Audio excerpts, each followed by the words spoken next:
मित्रों नमस्ते।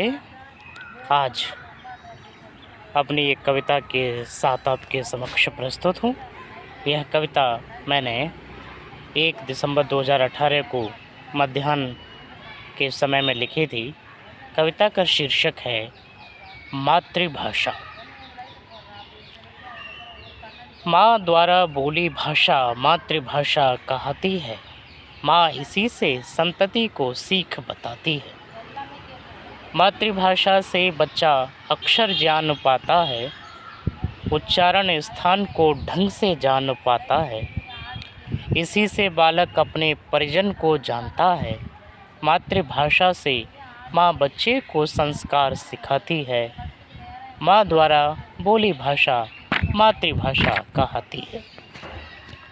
माँ, मातृभाषा, मातृभूमि त्रिवेणी बेजोड़ है।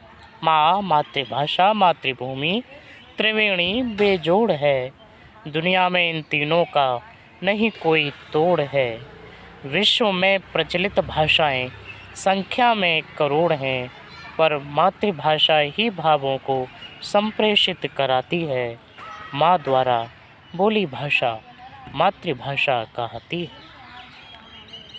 जो निज भाषा पर अभिमान करते हैं, कोकिला की भांति स्वच्छंद सदा विचरते हैं।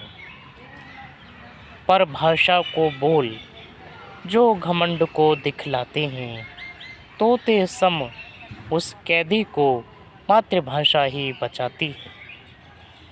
माँ द्वारा बोली भाषा मातृभाषा कहती है। अपनी मातृभाषा विचार व स्वयं पर विश्वास करो। अपनी मातृभाषा विचार व स्वयं पर विश्वास करो। मातृभाषा से अपने भावों की अभिव्यक्ति करो। जीवन में कदापि मातृभाषा की ना उपेक्षा करो।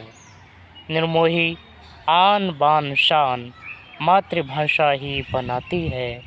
माँ द्वारा बोली भाषा मातृभाषा कहती है। माँ इसी से संतति को सीख बताती है। माँ द्वारा बोली भाषा मातृभाषा कहती है। मित्रों, वैसे तो हमें दुनिया की समस्त भाषाएं सीखनी चाहिए। किसी भी भाषा से विरोध नहीं होना चाहिए। हर भाषा सीखकर हम उस भाषा के शास्त्रों को, उस भाषा के इतिहास को, उस भाषा की संस्कृति को जान सकते हैं। इसलिए अधिकाधिक भाषाओं का पठन पाठन करना चाहिए, जानना चाहिए। परंतु जो आनंद मातृभाषा में है वह दुनिया की किसी भी भाषा में नहीं हो सकता, क्योंकि व्यक्ति अपने भावों की अभिव्यक्ति मातृभाषा में करता है। जैसे एक उदाहरण, व्यक्ति जब रात्रि में स्वप्न देखता है तो वह स्वप्न अवस्था मातृभाषा में होती है। स्वप्न में व्यक्ति अन्य भाषा का उपयोग नहीं कर सकता। इसलिए हमें अपनी भाषा पर, मातृभाषा पर गर्व होना चाहिए।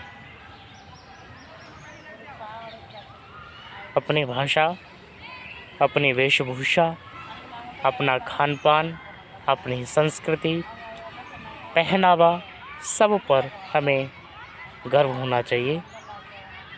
यही इस कविता का सार है। धन्यवाद।